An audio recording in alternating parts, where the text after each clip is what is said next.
Hello everyone, this is Jesse Silvera with Spirit of the Coast Analytics. Today we'll be going over a rather unaddressed topic, and that's going to be Anavex's Blarcamesine and all of the components that make up the compound. For those of you that listened in to Dr. Misling's MSQ webinar, you likely heard the question inquiring into differences between Blarcamesine and Anavex 371, and I think that this video will be an extremely comprehensive answer to that question. My goal is to be thorough but concise. There will be a lot of data on the screen, so feel free to pause at any point. And if I don't cover a specific item on the screen, you can reach out to me directly or ask the question in the comment section of this video. Finally, before we get started, I do have a fundraiser ongoing to attend AAIC 2023, so if you're interested in contributing to that, a link will be in the underbar. As mentioned, we will be going over all the components that make Blarcamesine a unique Sigma-1 agonist. So these are the core binding affinities of Blarcamesine. The Sigma-1 agonist, Muscarinic I, known as CHRM1, Muscarinic II, known as CHRM2, Muscarinic III, known as CHRM3, Muscarinic IV, known as CHRM4, as well as sodium channel 2, SCN2A, and NMDAR, also known as GRIN1. As you can see by this diagram, most of these components have direct known interactions. Obviously, binding affinity isn't the only criteria determining efficacy of a drug. Synergies between bindings, as well as molecular shape, largely dictate effect. Now that we know all the bindings for Blarcamesine, let's explore each one of these functions a bit more in depth. So first is the Sigma-1 receptor, also known as Sigma-1. For the majority of today's video, we utilize two well-recognized gene databases. The first is the strings database. Through strings, we're able to quickly correlate established relationships from a gene-to-gene perspective.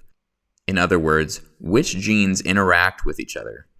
Here we have displayed the Sigma-1 gene. Sigma-1 is a chaperone residing on the endoplasmic reticulum in the man, which is the gateway between the endoplasmic reticulum and the mitochondria. Sigma-1 is compensatory, so it binds to and activates other cell functions during times of stress. With high confidence, these are the first downstream genes to be affected by Sigma-1 activation. Starting in the top left and moving clockwise, we see potassium, calcium, protein misfolding and proteostasis, cholesterol synthesis, hormone synthesis with emphasis on estrogen, more cholesterol and insulin, vitamin D, and dopamine. What we notice immediately is how the Sigma-1 agonist on its own prominently addresses most of the industry's common CNS pathways: cholesterol, calcium, protein misfolding, estrogen, vitamin D, and insulin. Next, we ran Sigma-1 through the strings database. We wanted to find up to the top 100 most correlated genes downstream from Sigma-1. Utilizing the tool, we calculated only high confidence interactions and limited downstream genes to 100, so only the top 100 genes. At the end of the strings query, we're able to identify biological and disease pathways most commonly associated with each downstream gene. Combining this analysis, we can conclude that Sigma-1 and its top 100 downstream genes are primarily tied to steroid biosynthesis, which is the transfer of cholesterol into storehouses, further refined into our hormones, which includes estrogen, gap junction, which is where synaptic action potential takes place. This is how communication from neuron to neuron occurs in our brain, and especially dependent on calcium, potassium, and sodium. And this is a super key function for CNS. Third is cortisol synthesis and secretion, which has a primary effect on stress response, insulin, and metabolism. Fourth is cholesterol metabolism, which is needed as a first step in hormone synthesis and is a precursor to vitamin D generation. Dysfunctional cholesterol metabolism causes various endocrine disorders, which affects the blood-brain barrier and oxygenation pathways, as well as gut health. And lastly, thyroid hormone synthesis, or how our bodies use energy as a whole. Here we listed all 19 known biological and disease pathways directly related to Sigma-1 and its downstream genes. They are in order from strongest impact to lowest impact, and you will see similar charts for the other binding affinities later. And we believe that the most relevant pathways sit at about 1.40 strength or higher. With this in mind, you can see just how heavily weighted Sigma-1 affects steroid biosynthesis. Throughout all of our research on these pathways and considering strength of effect, we've made high confidence conclusions to Sigma-1's immediate and downstream effects on our bodies and minds. First and foremost is hormone regulation. It is interesting that Dr. Missling and team has been hitting on Sigma-1 correlation to estrogen in recent months. According to a recent European study, there are consistently 28% more female Alzheimer's patients than males at the age of 70, although this disparity really begins at age 60 and continues upward until death. Dr. Missling's fixation on estrogen and blarcamesine may be indicative of future data implications, particularly efficacy in women. We also have other core CNS functions: synaptic action potential in BDNF, apoptosis control, so cell death prevention, calcium, cholesterol, and vitamin D.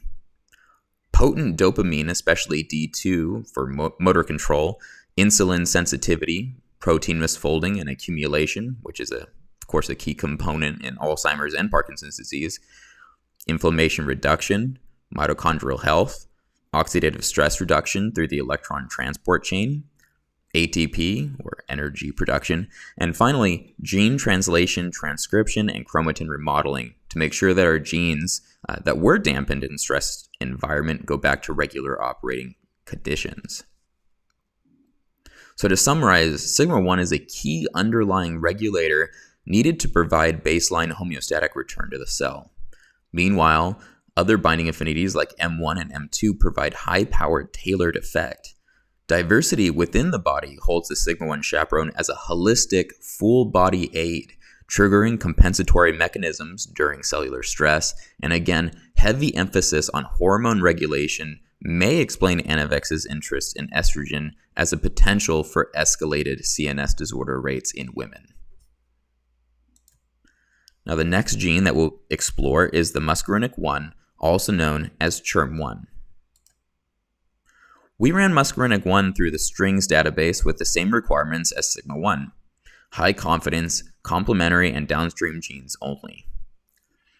The top 5 highest influence pathways were morphine addiction, which has important relevance to dopaminergic reward circuitry and excitotoxicity; cholinergic synapse, which releases acetylcholine, the neurotransmitter that activates muscarinic and nicotinic receptors; GABA synapse, GABA being the primary inhibitory neurotransmitter, it calms down overexcitement in the neuron; circadian entrainment, or how our bodies recognize and react to daylight and night environments, regulating internal mechanisms to respond to the day.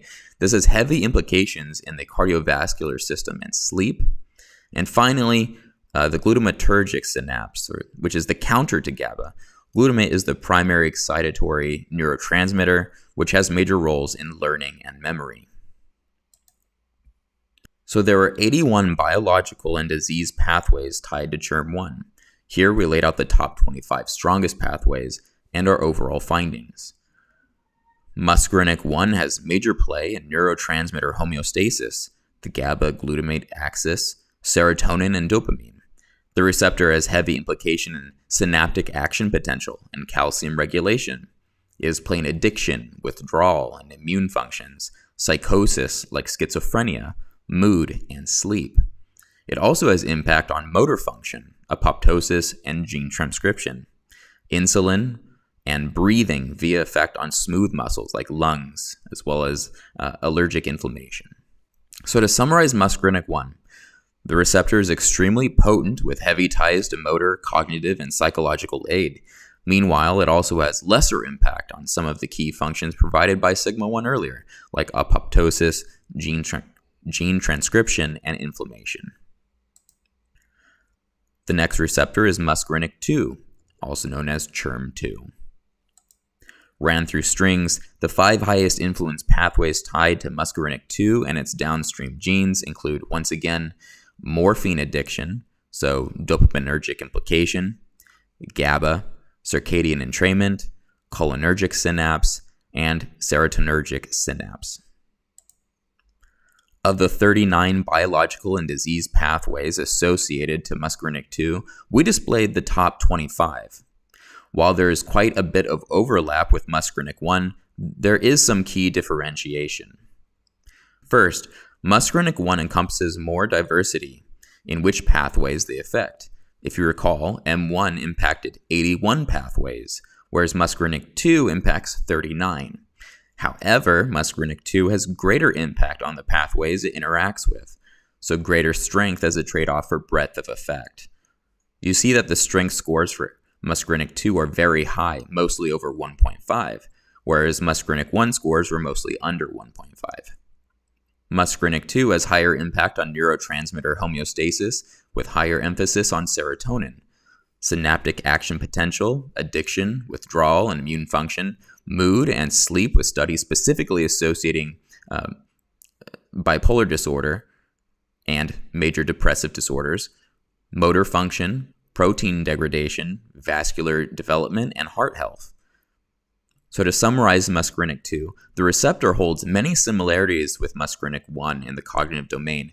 However, Muscarinic II branches out with higher emphasis on whole body, heart, and vascular health.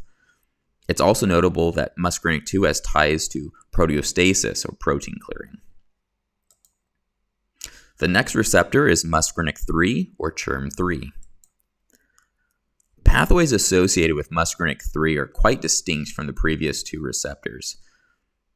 They are African trypanosomiasis, which is an infectious disease characterized by parasitic blood-brain barrier penetration, causing neurological damage by cytokines, and ultimately causes circadian irregularities impacting sleep and the vascular system. Second is, once again, cholinergic synapse.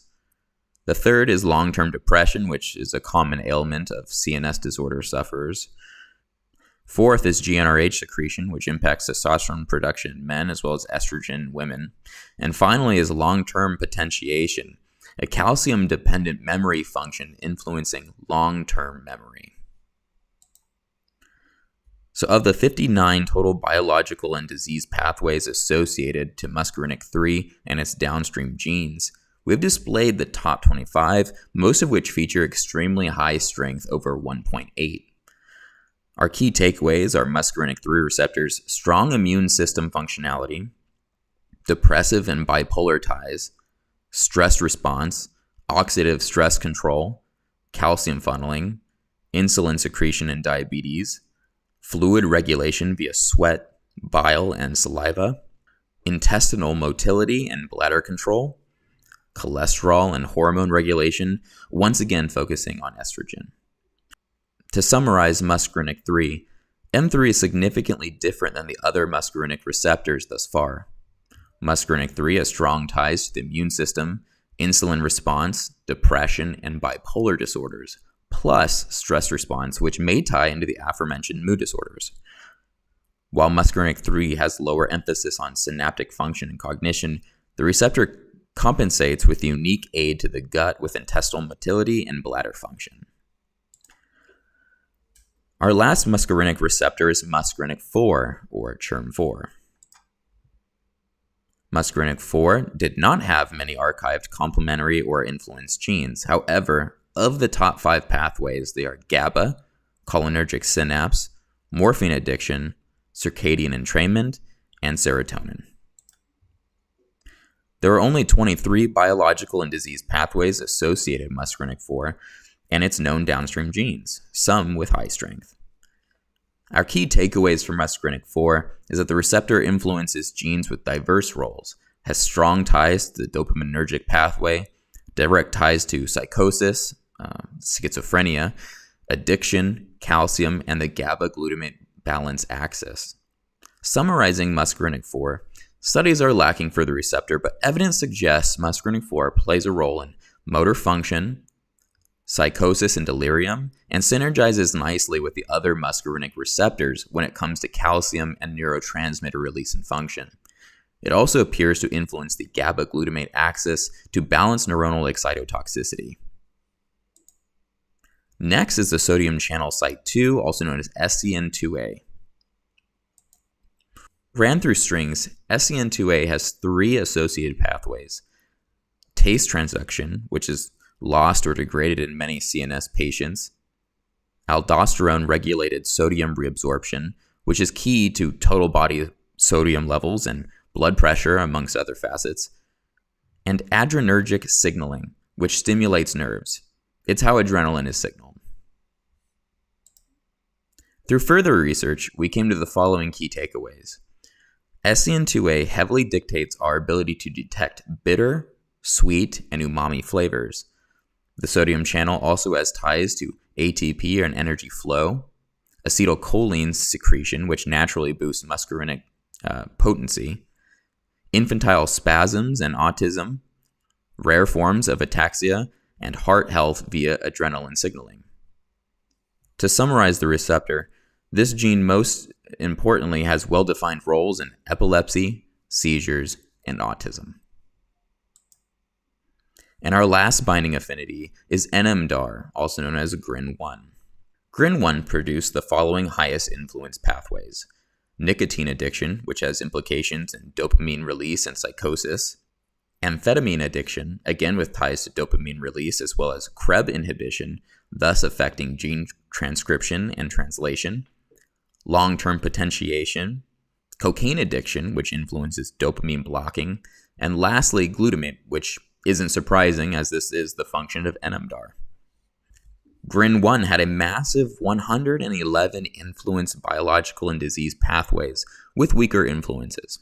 What immediately stood out to us was the congruence with Sigma-1 in that regard, thus labeling GRIN1 as a wide-reaching therapeutic target more intended to stabilize versus necessarily reverse symptoms or pathology. Our key takeaways for GRIN1 are the obvious glutamate and neurotransmitter release mechanisms, addiction and dopamine, synaptic plasticity, neurodevelopmental disorders in young patients, infantile epilepsy, circadian rhythm and depression, calcium, and gene expression. Most uniquely is GRIN1 ties to oxytocin signaling, which is currently believed to be the primary pathway for sexual desire, love, and bonding, between that of mates as well as maternal affection. To summarize GRIN1, this is clearly a critical gene for calcium funneling, gene expression, synaptic plasticity, and naturally glutamate and other neurotransmitter release. GRIN1 has more direct interaction with biological pathways than any other Blarcamesine binding. Now that we've established individual binding aptitudes, we can combine the data and come to our final conclusions. Listed here are every single biological and disease pathway influenced by Blarcamesine's binding affinities combined. Identified in pink are the most highly influenced synergized pathways. These pathways are affected by multiple binding affinities with high strength. The dopaminergic synapse is by far the highest strength pathway affected by Blarcamesine's bindings. Perhaps it should not have been a surprise how effective the drug was in their Parkinson's disease dementia phase 2 trial. In green, we see pathways with less synergy, perhaps only 1 or 2 bindings synergize to affect one of these pathways, or perhaps only one binding creates the effect but with a high strength. All the pathways here are important, but for brevity, we'll focus on the pink pathways for the next few slides. I want to draw attention to the graph on the right-hand side. I've displayed all 27 of the pink pathways from the previous slide in order of synergistic strength from the top down. I also included which bindings had the greatest effect on each one of these pathways. Taking the topmost pathway, dopaminergic synapse, as an example, we see that the M2 gene had the greatest influence over that pathway, followed by M4, M3, M1, NMDAR or GRIN1, and then Sigma-1. I think that there are some conclusions to be derived from this chart, although again, it is important to note that these strengths are somewhat hypothetical as they are based on known research, algorithms, and don't account for binding affinity magnitude or molecular shape. Plus, they only take into account the top 100 high-confidence downstream genes of each molecule. Nonetheless, we see here that hypothetically, M2, M3, and M4 have some of the highest functional effect on a lot of these pathways. Sigma-1 has few direct roles in these pathways, but considering it's a compensatory chaperone protein, it likely plays a greater role here than displayed. So again, this doesn't tell the entire story, but we find it interesting, and we'll come back to this at the end of the video. So now that the chart has been explained, I want to show how classic CNS symptoms tie to each disease and are impacted by each pathway. No attachment indicates that there are no known or well-established association. Green attachments indicate lesser associations. Yellow attachment indicate moderate association. Orange indicates strong association, and red indicates a very strong association. As an example, on the left, learning is heavily impacted in Alzheimer's patients. On the right side, calcium dysfunction is heavily tied to synaptic impairment and disease pathology. Meanwhile, taste transduction is lightly affected in some Alzheimer's patients. So I'll briefly go through and stop on each disorder. But I think that the real takeaway for this slide suite is the multifaceted therapeutic effect that blarcamesine provides, which is able to be translated to each one of these disorders. While each disorder has different symptoms and degrees of severity for each symptom, many of these symptoms are addressed to some degree by blarcamesine and the effects that the binding affinity genes have on its counterparts. So here's a visualization of how blarcamesine's bindings synergize. In the bottom left, we see a classic CNS disorder patient. The patient suffers from increased oxidative stress, reduced gene transcription, sleep dysfunction, neuroinflammation, rampant cell death, protein buildup and misfolding, impaired calcium homeostasis, ATP depletion and mitochondrial failure, immune dysfunction, neurotransmitter irregularities, and hormonal imbalance. In the middle, Sigma-1 and Grin-1 activate and they stabilize the patient. It reduces oxidative stress, improves gene transcription, improves sleep, ceases inflammation, reduces cell death, clears proteins and helps fold them, improves calcium funneling, resumes ATP synthesis, helps immune dysfunction, ablates neurotransmitter dysfunction, and helps hormone balance. And finally at the top, Muscarinic I through 4 and SCN2A activate to provide potent focused efficacy, which wouldn't have been possible without Sigma-1 stabilizing the patient.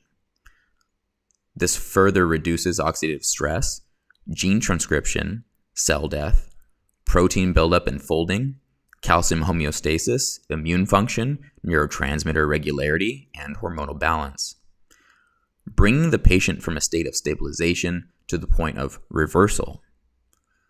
So Sigma-1 and Grin-1 provide baseline therapeutic effect to stabilize conditions, and once inflammation is cleared, cell death slows, and neuronal cogs resume with enhanced ATP, Muscarinic I through Muscarinic IV and SCN2A can conduct their hyper-specialized and potent effects.